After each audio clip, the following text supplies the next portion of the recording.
What's up folks? Today's review will be the 2019 Disney series, and this one is Amphibia. How this show became a huge masterpiece of the modern era of Disney. Same with Gravity Falls, Star vs. the Forces of Evil, The Owl House, The Ghost and Molly McGee, and etc. Amphibia was originally aired on Disney Channel, Disney XD, and currently streaming on Disney Plus and Hulu. The series chronicles the adventures of an independent, fearless and brave Thai-American girl named Anne Boon Chui. On her 13th birthday, Anne is peer-pressured into stealing a mysterious music box, known as the Calamity Box, that magically transports her and her two best friends Sasha Waybright and Marcy Wu to the world of Amphibia, a wild marshland tropical island full of anthropomorphic amphibians and threatening creatures, where they are separated from each other. Anne is taken in by the Plantars, a family of frogs that consists of excitable young sprig unpredictable and adventurous baby Pollywog Polly and overprotective and traditional grandfather Hop Pop who live on a farm in the town of Wartwood. As she bonds with her newfound family,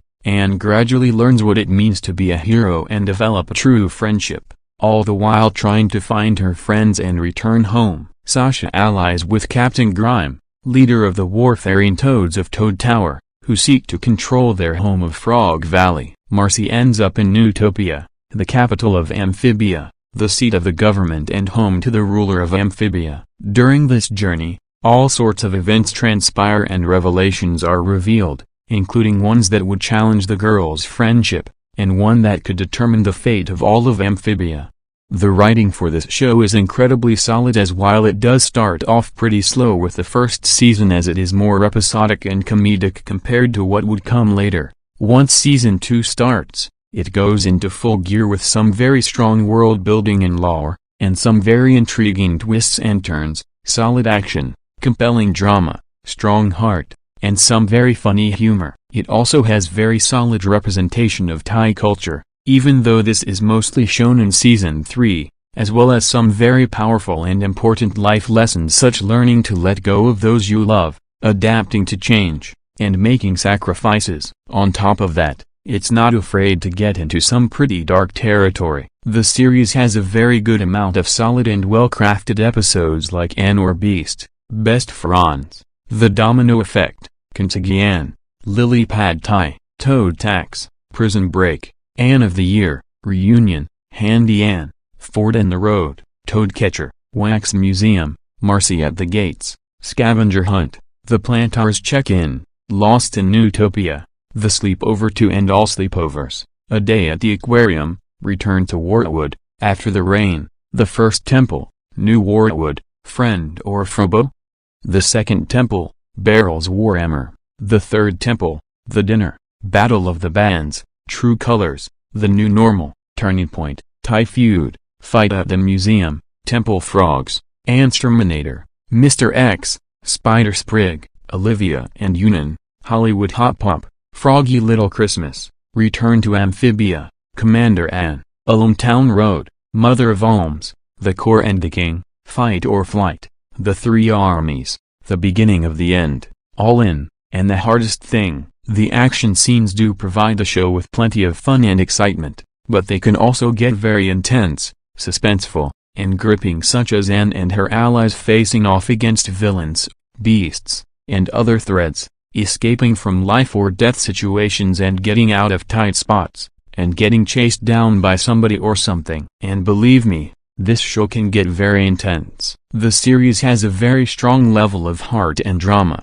and this leads to some very tender, heartfelt, and emotional moments like the friendship between Anne, Sasha, and Marcy and all the strains and turmoils they're put through, and the sacrifices that they make, as well as the relationships that the girls form with their respective friends. On top of being very action-packed and heartfelt, the show can also be really funny thanks to the show's strong sense of humor, which does lead to some very funny moments and bits like the witty and snarky banter and dialogue between the characters, the more wacky shenanigans they get themselves into, the gags and slapstick, and the occasional adult joke. The animation is pretty solid and does have a very nice and appealing look to it. The characters and creatures all have very nice and solid designs and some pretty fluid movements. The backgrounds are incredibly well crafted and do have some nice detail, and there are some very solid effects. The characters are all very solid and likable and have some very strong chemistry,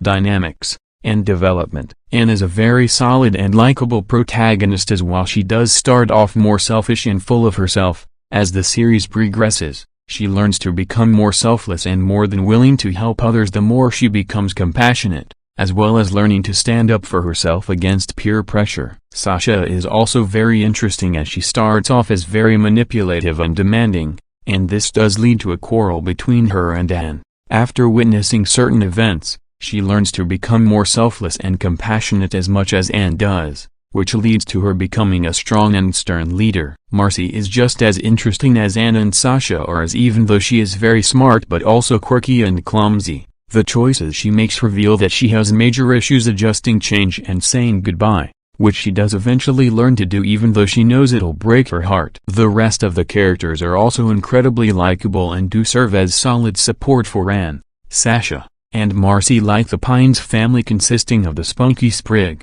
the chaotic Polly, and the old but caring Hop Pop, the calculating but lazy leader of the Toads Captain Grime, the elegant Lady Olivia, the brash and daring General Yunan, Anne's understanding and supportive parents Mr. and Mrs. Boochiwi, and many of the other inhabitants of Amphibia and Earth. The villains of this show are also incredibly solid, as they can range from being very cunning and serious like the imposing King Andreas and the devilish Core, to being pretty funny and goofy like the flamboyant Mr. X, who does wind up helping our heroes by the end. The voice acting is incredibly solid, which leads to some amazing performances from the voice actors like Brenda Song as Anne, Anna Akana as Sasha, Haley Ju as Marcy, Justin Felbinger as Sprig, Amanda Leeton as Polly, Bill Farmer as Hop Pop, Troy Baker as Grime, Zahra Fazl as Yunan, Mitchell Dockery as Olivia, Umbrali as Mrs. Boochiwi, Brian Saunaloth as Mr. Boochiwi, RuPaul as Mr. X, Keith David as Andreas, William Houston as Elrich in the Core, and many more. The music is very well composed and really captures the show's adventurous, fantastical, and dramatic tone. And what is my verdict on this show? 8.5 out of 10. Like I said before, this show became a huge masterpiece of the modern era of Disney. Same with Gravity Falls, Star vs. the Forces of Evil, The Owl House, The Ghost and Molly McGee, and etc.